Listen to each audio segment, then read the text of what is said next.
Bonjour et bienvenue sur le podcast Découvrir les sciences védiques pour partager autour de l'astrologie de Jyotish, du Vastu et de l'Ayurveda. Alors aujourd'hui, je suis trop contente parce qu'on est avec Lara. Bonjour Lara. Bonjour Justine.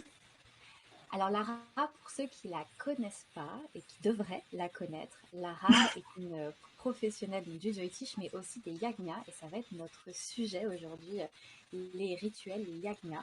Mais avant d'explorer ce sujet qui pour moi m'enthousiasme à 100%, est-ce que Lara, tu pourrais te présenter pour nos auditeurs?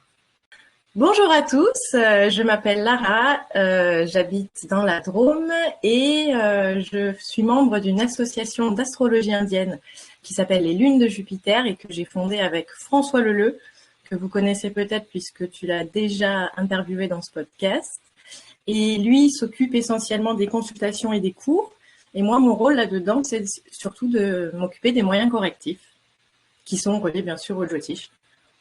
Et du coup, dans ces moyens correctifs, alors je sais que toi, tu travailles beaucoup avec la lithothérapie, les pierres, et tu travailles aussi du coup avec ces yagnas. Alors, du coup, les pierres, peut-être qu'on te réinvitera pour ce sujet parce que c'est trop passionnant, mais si on voulait rester peut-être sur ce domaine des yagnas, c'est un terme un peu sanskrit. Est-ce que tu pourrais un petit peu expliquer à nos auditeurs qu'est-ce que c'est, en quoi ça consiste? C'est super passionnant parce que du coup, en fait, c'est vraiment comme si on se remettait au divin pour venir nous aider. Finalement, on est presque plus acteurs nous-mêmes en essayant toujours de se transformer, mais on laisse la conscience aussi nous transformer dans une certaine mesure. C'est complètement ça, c'est un abandon total et en même temps une implication totale. C'est-à-dire que j'ai beaucoup pratiqué dans le passé des pujas, qui sont pas reliés au feu particulièrement, qui sont des rituels d'offrande essentiellement, où on exprime notre amour, notre dévotion à telle ou telle planète ou telle déité. Et c'est juste une demande éventuellement de bénédiction, mais c'est surtout un partage d'amour. Dans le yagya, on a conscience en général qu'il y a des choses à transformer chez nous, qu'il y a des choses à transformer dans notre vie pour être plus proche de nous-mêmes, plus proche de notre dharma, essentiellement nous-mêmes, et que ces choses-là, on n'arrive pas forcément seul à les travailler. On a besoin en fait d'un secours. Et en s'impliquant dans un yagya, car c'est un rituel quand même très actif par rapport à une puja, on montre aussi notre détermination à se transformer. Et la réponse à cette dévotion, à cette détermination, c'est une action d'une entité supérieure, en fait. Enfin, supérieure, sur un autre plan, sur un plan supérieur, pas supérieur à nous en tant que soi. Et justement, je trouve ça génial, c'est ce mot acteur, parce que c'est vrai que les remèdes, enfin, on a tendance aussi des fois à vouloir choisir des remèdes de facilité. Par exemple, voilà, je porte une pierre ou je place un yantra chez moi ou je fais, voilà, je place quelque chose qui va juste être une action une fois. Et on s'attend à, voilà, à cette action magique. Alors, bien entendu, ça marche, mais on est vraiment sur du passif que là, il y a vraiment cette intention de venir brûler par le feu presque nos démons, en tout cas ce qu'on a envie de relâcher. Et c'est ce mouvement vers l'action qui permet, je trouve, la libération. Enfin, pour avoir vécu des yagnas avec vous, avec François, je trouve qu'il y a vraiment ce mouvement qui vient travailler avec la conscience et qui vient dire, ok, on se met en action pour la transformation. C'est ça. Et même dans les étapes du yagya, il y a il y a deux moments peut-être où les gens participent davantage. C'est des moments de récitation de mantra et c'est le moment du sankalpa, donc c'est le moment de l'intention qu'on va formuler, bon, pour soi-même, hein, clairement, et pour la planète, et qu'on va symboliser ensuite par une offrande qu'on va mettre dans le feu. Et ce moment, en fait, permet aux personnes qui participent à être pleinement concernées, à pleinement conscientiser ce qu'elles veulent transformer. Et un yagya, ça dure quand même 1 heure. C'est peut-être inhabituel quand on n'est pas habitué à cette culture à l'origine. Ça peut venir bouleverser peut-être aussi des croyances ou des habitudes qu'on a. Et assumer ça et transcender ça, en effet, c'est vraiment une façon de se mettre en mouvement. Et puis souvent, en fait, quand on fait des yagyas, on n'en fait pas juste un.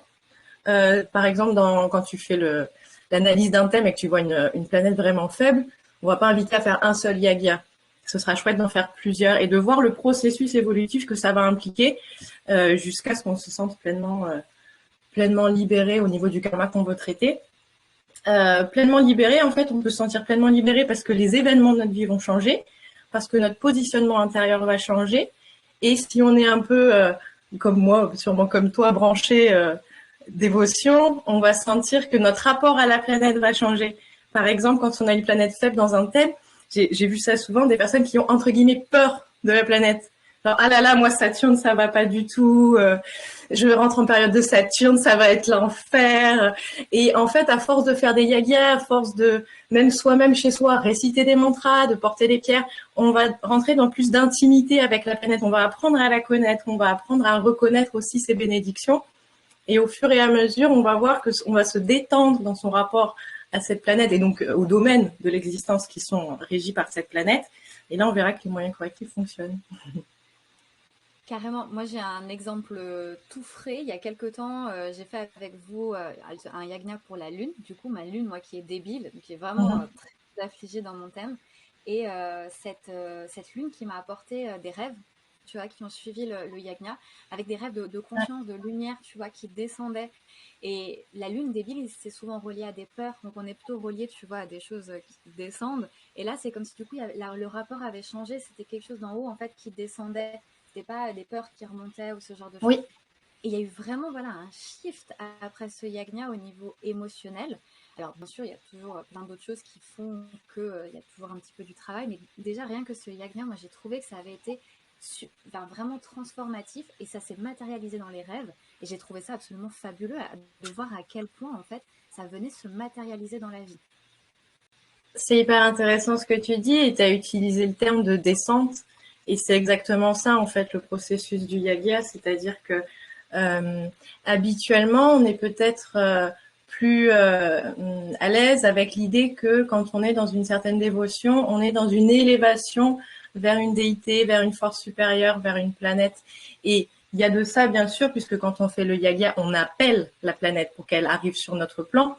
Mais c'est vraiment à ce moment-là une descente, en fait, une descente de la planète sur notre plan pour qu'elle puisse agir sur le plan terrestre humain. Et aussi presque une abolition des différences des plans, en fait. Le moment du yaga, c'est un moment où tout peut arriver, où tout peut se transformer parce que tout est uni. C'est les mantras qu'on récite dès le début, en fait. C'est les mantras d'ouverture du yaga qui affirment pleinement cette unité-là. Donc, il y a une unité entre la personne qui officie au yagya et les personnes qui participent. Moi, ce que je vis vraiment à ce moment-là, c'est que, entre guillemets, mon corps devient le corps collectif de cette assemblée-là. Enfin, on est vraiment tous ensemble à ce moment-là. Et puis, une unité donc horizontale à ce niveau-là, au niveau des gens qui participent, et une unité verticale au niveau des différents plans, du plus grossier au plus subtil, qui se retrouvent pleinement unis et qui, du coup, peuvent interagir ensemble. Et c'est comme ça qu'on va pouvoir dénouer les karmas. Je trouve ça trop beau de se dire qu'en fait, finalement, c'est aussi quelque chose de très collectif, le yagna. C'est pas seulement le remède individuel, on se soigne aussi collectivement. Et je pense qu'on en a quand même bien besoin, en tout cas dans la période qu'on est en train de vivre. Et c'est beau, je trouve que ça nous unit tous ensemble. En tout cas, je sais qu'à la fin des yagnas, quand vous demandez un petit peu à tout le monde comment est-ce qu'on a ressenti le rituel, ce qui est drôle, c'est qu'on a tous eu une vision différente et en même temps, on a ressenti la même chose. On a tous une interprétation liée à notre personnalité, mais en même temps, l'essence est la même. On a tous ressenti la même douceur avec la lune ou la même énergie en tout cas qui se dégage de la planète. Intensité avec Mars. C'est ça, et c'est ça qui est génial, c'est qu'en fait, on se dit que finalement, du coup, on vibre tous cette énergie planétaire au même moment. Enfin, c'est incroyable. Alors oui, ça c'est assez amusant de voir ça, à quel point chaque yagya est vraiment différent selon bien sûr l'énergie planétaire, alors que ça va être en fait toujours la même procédure. Hein. Ce qui va changer, c'est les mantras planétaires qui vont être utilisés, mais c'est vraiment toujours la même procédure et les gens peuvent être surpris. J'ai fait un yagya à Saturne, ensuite j'ai fait un yagya à Mercure et ça n'avait rien à voir. Ben non, jamais. Et il y a vraiment en plus des comment dire on retrouve vraiment des similarités de yagya en yagya. Tous les yagyas à Saturne, la plupart des gens vivent une descente d'amour incroyable, une descente de douceur et ouais, d'embrassement, de tendresse qui peut hyper surprendre parce que Saturne, on va le voir comme la planète la plus stricte, sévère, austère, et on voit que dans son essence, pas du tout. Et alors, je dévie un peu, mais on peut pas parler des yagyas sans parler des planètes quand même. Ce qui est très intense avec Saturne, On aime bien défendre Saturne avec François Becs et Ongles, puisque on dit traditionnellement que c'est la planète qui nous renvoie le karma le plus lourd. C'est vrai, et c'est l'acte de dévotion le plus magnifique en fait, puisque c'est un être, hein, c'est un être qui accepte de prendre sur elle tout ce qu'il y a de plus difficile, tout ce qui a été de plus lourd dans nos incarnations passées, pour nous le renvoyer. Elle, comment dire, on pourrait dire qu'elle a le mauvais rôle, mais en même temps, il faut bien que quelqu'un fasse ce travail-là, puisque ces énergies existent. Et c'est elle qui se dévoue pour ça. Et quand on fait le yagya à Saturne, on sent surtout cette dévotion-là. Et c'est assez incroyable. Donc oui, les personnes dans les yagyas, elles ressentent souvent d'une manière collective l'énergie profonde de la planète. Et ensuite, les ressentis, ils sont hyper personnels sur des zones physiques. Par exemple, une personne qui sera travaillée plus à la tête, une personne qui sera travaillée plus à tel ou tel chakra. Souvent quand même, les personnes, par exemple, pendant un yagya à la lune, comme tu as fait l'autre jour, elles vont ressentir beaucoup au niveau du troisième œil, puisque en effet, la lune, c'est le troisième œil. Donc, il y aura beaucoup de sensations à ce niveau-là, de sensations dans l'esprit, de sensations au niveau du cœur. Donc, il y a toutes ces similitudes-là.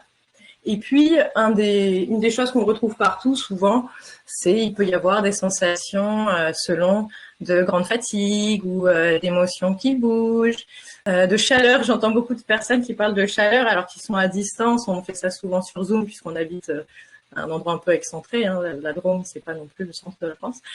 Et ils sentent vraiment la chaleur du feu pendant le yaga. Donc ça, c'est très amusant.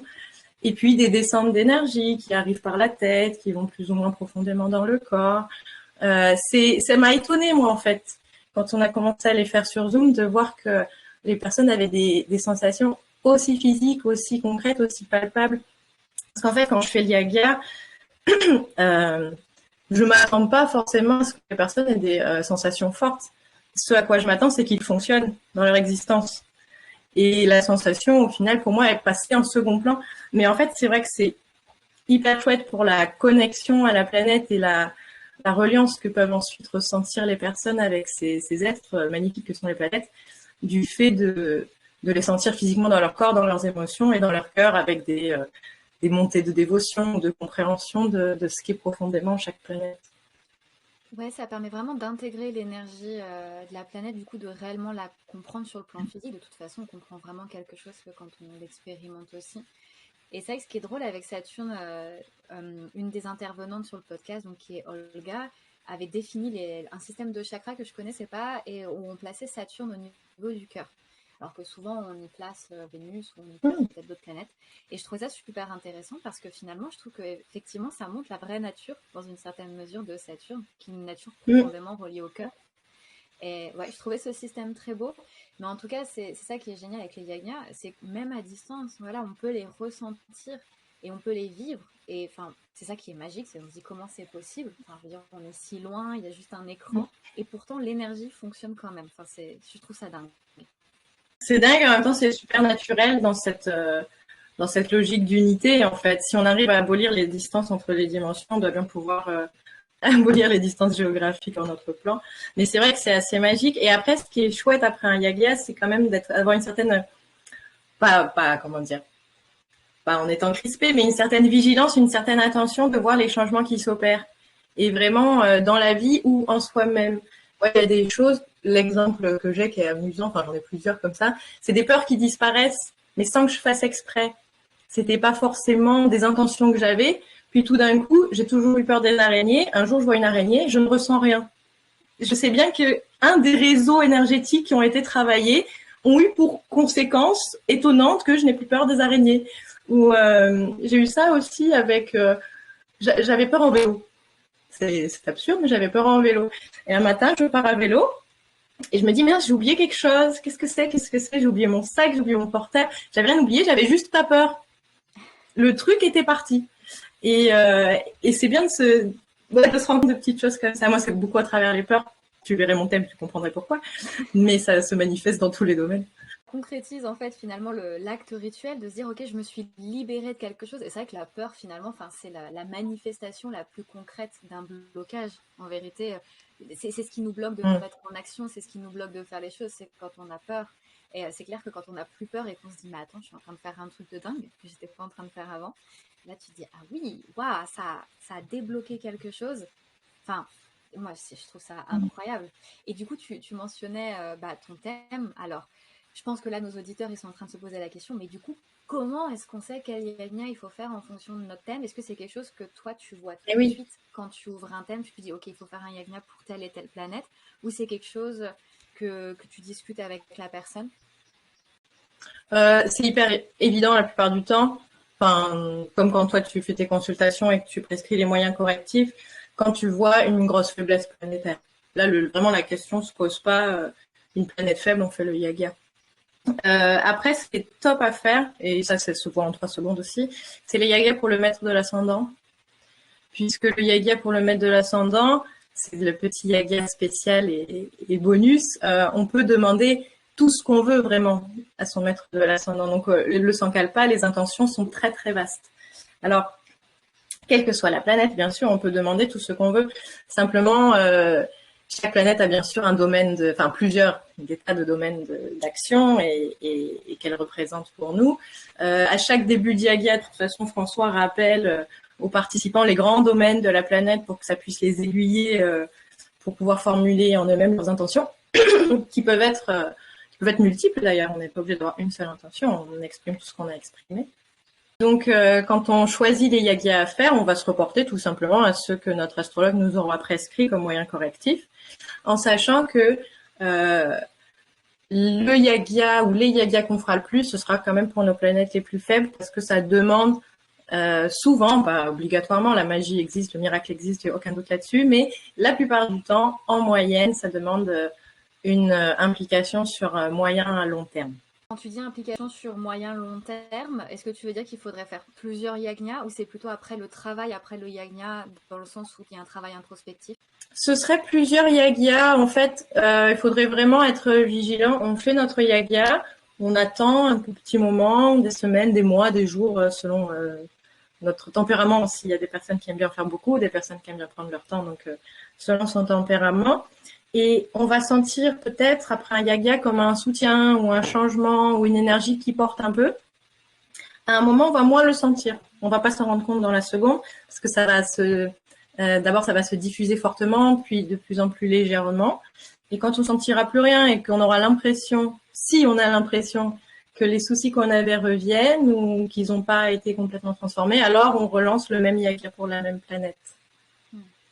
Ça se résout pas si vite que ça la plupart du temps. Après, il n'y a pas que les yagas. Comme tu dis, il y a le travail d'introspection qu'on fait et tout ce qu'on fait à côté. Les thérapies, les pierres, tout ça, ça fait partie des moyens correctifs. Autant aller sur tous les tableaux possibles. Oui, donc aussi rappeler aux auditeurs que voilà, il y a de la magie, mais il ne faut pas s'attendre non plus à changer de vie comme ça avec cette implication personnelle qui est super importante. En fait, le yaga, à certains moments, il va juste nous permettre de rencontrer le bon thérapeute. Le yaga peut lever le voile qui bloquait la possibilité de trouver les solutions à nos problèmes. Ça ne veut pas dire qu'il va régler nos problèmes. En vérité, la seule personne qui peut régler nos problèmes, c'est nous-mêmes. Et ça, c'est bon de le rappeler. On est seul maître de la gestion de nos problèmes. Et les rituels, les upayas, les yagnas sont là simplement pour lever le voile de l'ignorance, faire face à nos problèmes et prendre de meilleures décisions. Exactement. Et la partie quand même magie du yaga, c'est la demande en fait qui est faite essentiellement, c'est brûler le karma. C'est un feu, hein. On brûle le karma, la métaphore elle est facile. Et on demande en fait à la planète qui nous renvoie l'exacte réalité, l'exacte photographie de notre karma actuel, d'intervenir. Donc c'est là où peut se jouer éventuellement le domaine du miracle en fait. C'est que on reçoit notre karma exact et là on demande, s'il te plaît, bon, détruis-le en entier si possible, mais en tout cas réduis-le pour moi parce que c'est trop difficile et je ne parviens pas à fonctionner de la manière la plus fluide et la plus lumineuse possible avec ce karma-là. Et donc, à ce moment-là, quand même, il y a un allègement. Et de cet allègement, on peut se mettre en mouvement dans d'autres directions. C'est génial, c'est vraiment un moyen de mise en mouvement et pour se débloquer. Alors c'est vrai que là on a beaucoup parlé des yagnas planétaires parce que c'est vrai que c'est ce qui est quand même le plus flagrant quand on fait du Jyotish. Alors moi on m'avait souvent recommandé aussi des Agnihotra ou d'autres yagnas ou d'autres parfois pujas aussi qui peuvent être efficaces. Est-ce que toi c'est des pujas, est-ce que c'est des yagnas aussi que tu pratiques ou que tu connais, que tu peux recommander aussi? Alors en fait, de nos jours, je fais vraiment essentiellement les yagnas planétaires, tout simplement parce qu'en fait, ça me prend, alors peut-être pas beaucoup de temps, mais quand même beaucoup d'énergie. Et donc, j'en fais pas tant que ça. Ma moyenne actuelle, c'est à peu près 1, voire 2 maximum yagnas par semaine. Et comme on a quand même de la demande pour ça, c'est surtout ça que je fais.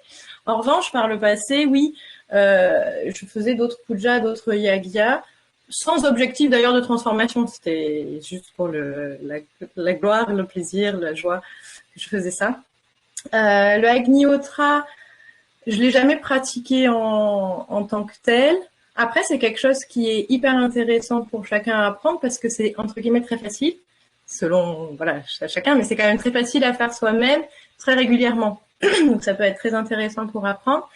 Et puis moi, ce que j'avais appris initialement, c'était un yagya pour Shiva, pour la mère divine, et puis je faisais des pujas aussi. En fait, tout ce que je fais, je le tiens de la tradition de Shrima, qui est une sainte indienne, un avatar en fait de la mère divine, comme il en existe plein, j'allais dire en Inde, mais chez nous aussi, on peut en croiser facilement de ces êtres un peu étonnants qui transparaissent des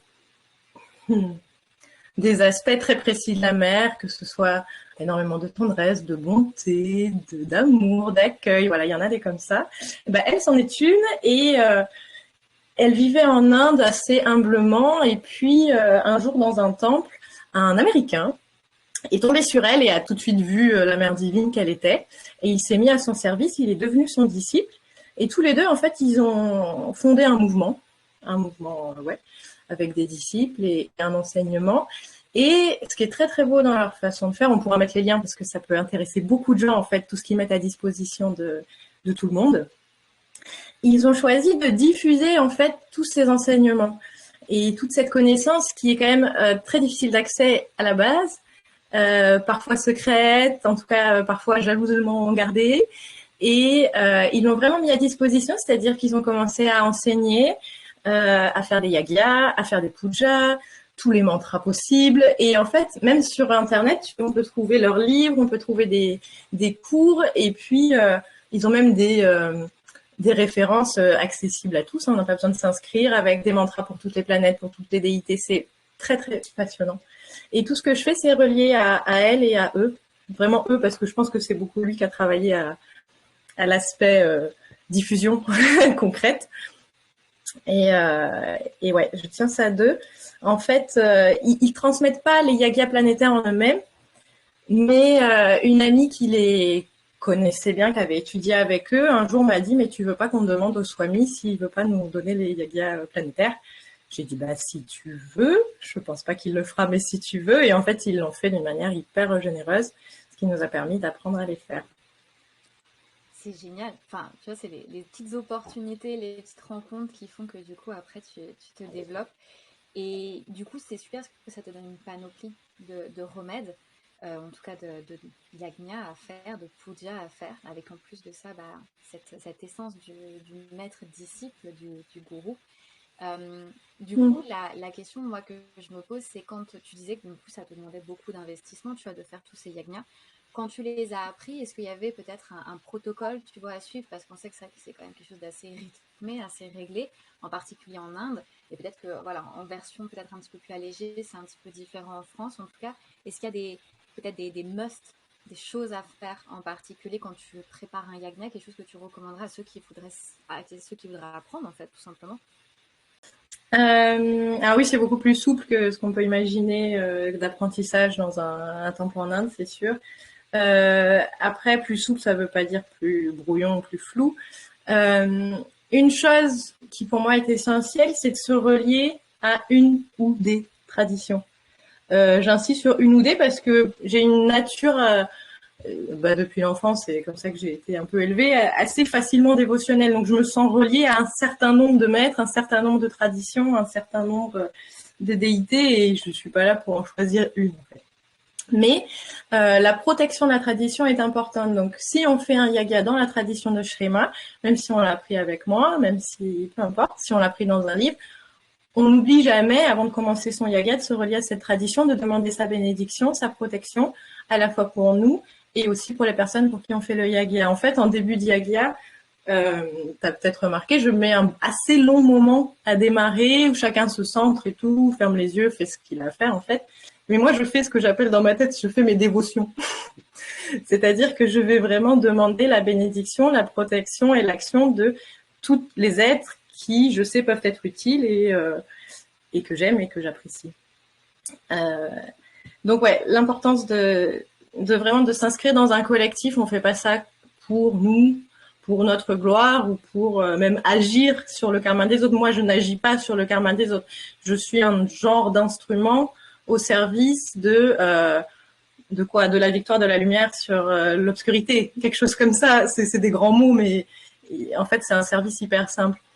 Et donc, dans ce service-là, je me mets à disposition, puisque j'ai appris à les faire et que je les fais bien, et je me mets à disposition pour que tout le monde puisse en profiter de manière égale.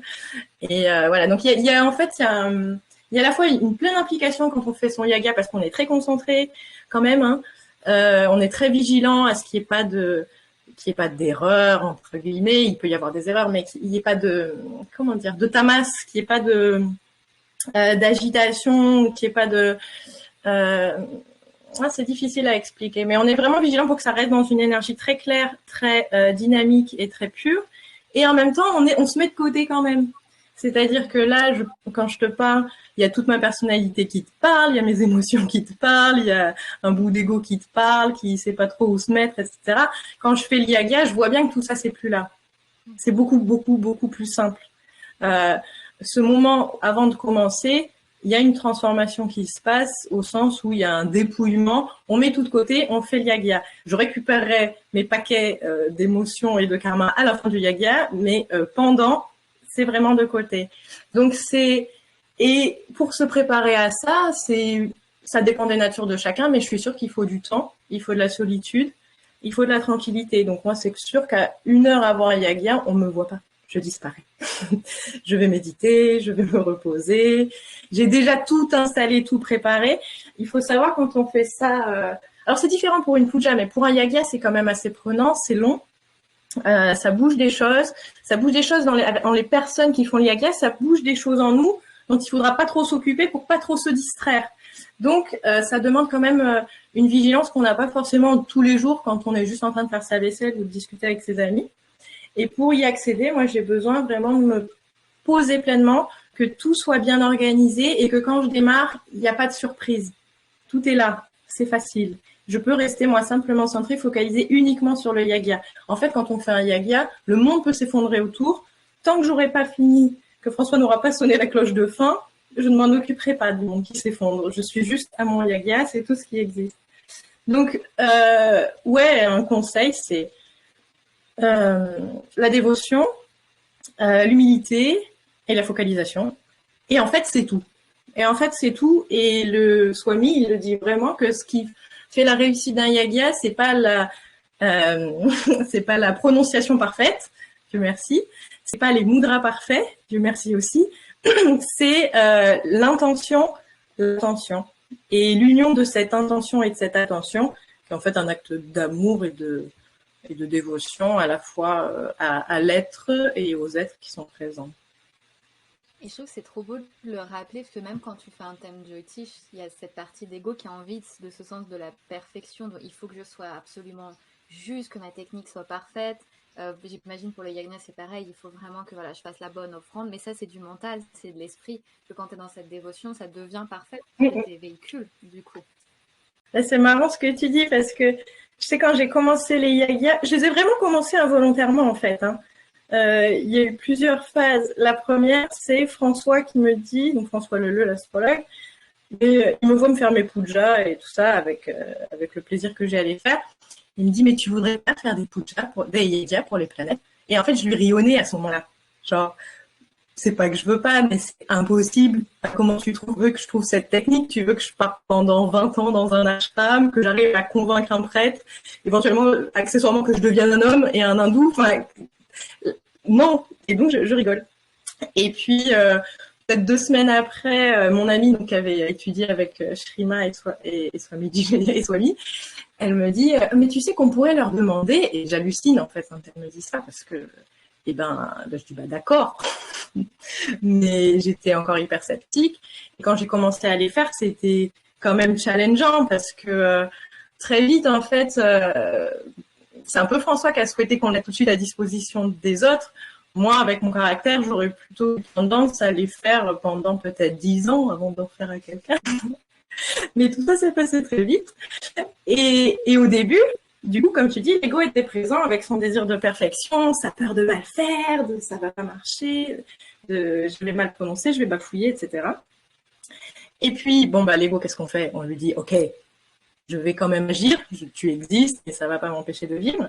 Et en fait, à force, forcément, il s'est un peu calmé, il a compris que ça allait bien se passer, il s'est mis de côté, et à un moment, je sais plus trop quand, au bout d'un certain nombre de yagas, j'en ai fait pas mal au début, j'en faisais vraiment beaucoup pour m'entraîner, je me suis rendu compte que tout d'un coup, enfin, en fait, je faisais le yaga simplement. L'ego s'était mis de côté, et du coup, mais c'était, à ce moment-là, c'est vraiment un délice, parce que c'est simple. Et je suis pas devenue excellente, c'est juste qu'à un moment, l'ego s'est poussé. Et l'excellence, en fait, est venue par le fait, tu vois, que l'ego se soit décalé. Mais c'est comme quand on pratique l'astrologie, on est dans cet ego, puis après, au bout d'un moment, Oui, c'est ça l'excellence, en fait, c'est avoir un ego. Et c'est ça qui est trop beau. Et c'est un peu comme si la vie, tu vois, était venue te voir sur t'inquiète pas, on t'a proposé des yagnas planétaires, mais on va trouver une solution. Et tu vas pouvoir les apprendre aussi. Donc, comme quoi, ce qui nous est destiné, finalement, arrive toujours à notre porte d'une certaine façon. Oui, c'est amusant. En fait, ce qui est drôle, c'est qu'il y a deux visions. La première vision, c'est j'aurais vraiment jamais imaginé faire ça de toute ma vie. La deuxième vision, c'est de voir a posteriori les différents événements de ma vie, la famille dans laquelle je suis née, les choses qui me sont arrivées, des voyages que j'ai pu faire, même des tendances naturelles qui étaient déjà présentes, et qu'en fait, c'était parfaitement évident que je me retrouve à faire ça. Mais genre, vraiment évident. Entre la destinée, ce qu'on est censé faire, tu vois, avec le recul, etc., finalement, tout est presque écrit. Bah oui, une anecdote qui me fait rire quand je l'ai réalisée. Mes parents ça a été des disciples enfin, ça l'est toujours, de Maharishi Mahesh Yogi. Je sais pas si les personnes connaissent. C'était un gourou qui a quitté son corps maintenant, mais qui a été très très populaire à l'international, un Indien, dans le mouvement de méditation transcendantale. Et donc, je suis née un peu beaucoup dans cette ambiance-là. Et mes parents, donc, ils avaient fait le thème Jyotish, mais pas un grand intérêt pour ça, vraiment. Enfin, ils l'avaient fait comme ça avec des pandits à l'époque. Et pour une raison mystérieuse, alors qu'à ma sœur, ils n'ont pas du tout fait ça, au moment où je suis née, qu'ils ont choisi mes prénoms, ma mère est allée chercher quel était mon pada. Alors le pada, c'est dans le nakshatra lunaire, le décan, je ne sais pas si on peut dire ça comme ça, qui correspond à là où est notre lune dans le nakshatra lunaire, et qui correspond à une syllabe. Et elle allait chercher la syllabe qui me correspondait pour me donner ce prénom-là, alors que personne dans ma famille ne connaissait vraiment le Jyotish. Donc, des années plus tard, je me suis dit, ah ouais, quand même, c'était vraiment écrit, genre, sur ma carte d'identité. C'est dingue. Comme quoi, maman, elle a eu le ressenti, elle a dit, ma fille, elle va être dans ce milieu-là spirituel, donc il va falloir que je trouve un nom qui colle avec. C'est trop rigolo, mais oui, il y avait de ça.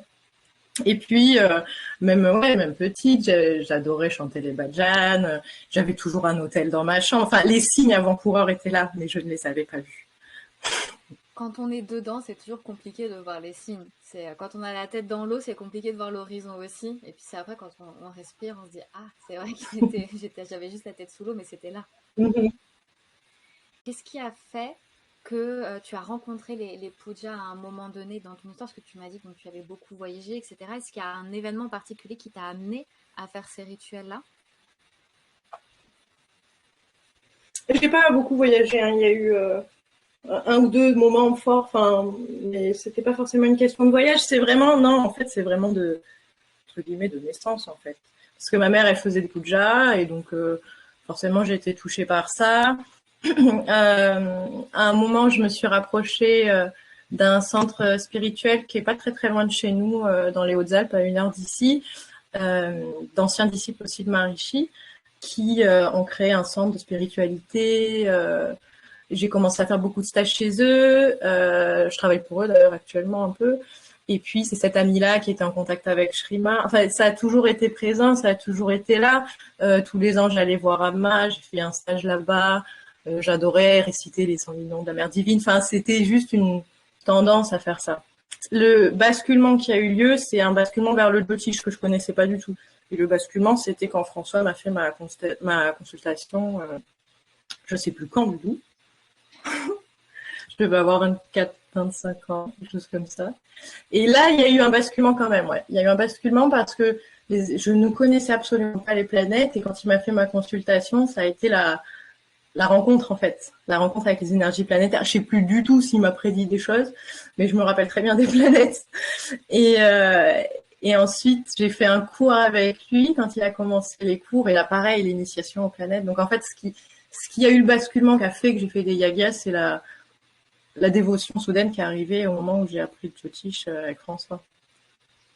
L'apparition de la lumière du Jyotish finalement, qui a mis du coup en lumière tout ce que tu pouvais faire avec les pujas. Enfin, je trouve ça c'est incroyable en fait à quel point en fait c'est en synergie parce qu'on se dit bon voilà je fais du Jyotish ou je fais des pujas ou je fais du Vastu, mais en fait on oublie que tout est interconnecté et que finalement enfin sans Jyotish il n'y a pas de puja, il n'y a pas de yagna et sans yagna il ne peut pas y avoir de Jyotish aussi parce que c'est vraiment très interconnecté. Oui, et puis là, on parle vraiment de domaine des Védas. Les domaines des Védas, c'est une science d'unité complètement. Dans le mouvement de Maharishi, c'est ça qu'ils ont commencé à diffuser dans les années 70. Il y avait la méditation, bien sûr. Il y avait les asanas qui étaient inclus dans le principe de méditation. Il y a eu l'Ayurveda. Ils faisaient faire des consultations de Jyotish à tout le monde. C'est un tout, en fait. Quand on met un pied dedans, en général, on a envie d'y mettre tout le corps et toute la conscience. Et c'est vrai que il y a une évidence en fait à utiliser tous ces moyens-là et c'est tout un univers qui est disponible pour tout le monde en fait. C'est tout un univers d'aide, de soutien et de transformation, d'élévation, de reconnexion à soi qui est disponible pour tout le monde à chaque instant et relativement facile à mettre en place. Donc, ouais, pourquoi se priver? Eh ben, écoute, je pense que c'est une magnifique phrase de conclusion pour cette petite introduction au yagna. Est-ce que toi, tu as une dernière chose peut-être à rajouter pour ceux qui aimeraient découvrir les yagnas ou qui auraient encore peut-être des doutes sur ce que c'est? Euh, alors pour ceux qui connaissent pas du tout, le seul conseil qu'on peut leur donner, c'est d'essayer en fait, parce que comme tu disais, c'est si on veut apprendre à faire du cheval, il faut monter sur le cheval.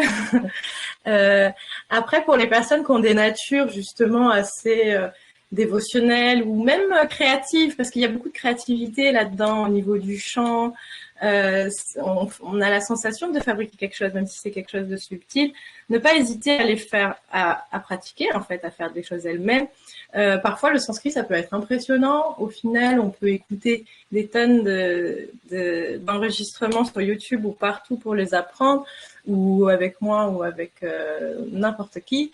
Et puis, c'est une affaire de dévotion et de joie, en fait. Donc, même si c'est pas parfait, on peut le faire. Une personne qui adorerait la Mère Divine, elle ne pas se priver à imprimer sa petite icône, à mettre ses bougies, son encens, ses fleurs, son riz, son ghee, ses fruits, etc. Et à faire soi-même ses petites pujas. S'il y a des personnes qui sont intéressées par ça, par exemple sur le site de Shrima, il y a un PDF d'une petite puja Ganesh ultra simple, mais vraiment ultra simple, que tout le monde peut refaire en 10 minutes, c'est chouette. Et puis, pour les personnes qui ont fait leur thème en Jyotish, ne pas avoir peur de mettre ça en place, parce que c'est vrai que c'est le moyen correctif peut-être le plus, pas efficace, ils sont tous efficaces, mais le plus rapide, en fait, le plus rapide d'action. Il a une portée très forte et ouais, intense. Ah, ça, c'est clair.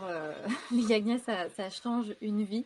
Et du coup, pour ceux qui aimeraient déjà peut-être réserver un yagna avec vous et aussi apprendre les yagnas, parce que du coup, tu enseignes, où est-ce qu'on peut te retrouver pour prendre contact avec toi? Eh ben, c'est tout simple. En fait, il y a un site qui centralise à la fois les cours de François, les consultations, les yagyas, et il y a aussi des liens vers ce que je fais en termes de bijoux planétaires. Et ce site, c'est astro-inde.com. astro-inde.com. Et là, vous aurez de toute façon toutes les informations. Si vous voulez apprendre avec moi, avec grand plaisir, parce que c'est très agréable à faire. Le seul critère que je demande, en fait, c'est que avant que les personnes choisissent d'apprendre, qu'elles en aient déjà fait avec nous. Parce que sinon, pour moi, ça n'a pas trop de sens de vouloir apprendre quelque chose qu'on ne connaît pas du tout. On ne sait même pas si ça va nous plaire, si c'est notre façon de fonctionner. Il existe quand même plusieurs types de yagya, même si c'est tous de la tradition védique et qu'ils ont tous les mêmes grandes procédures, les mêmes étapes, il y a quand même des couleurs qui sont différentes. Et celui de la tradition de Shrima, je le trouve magnifique.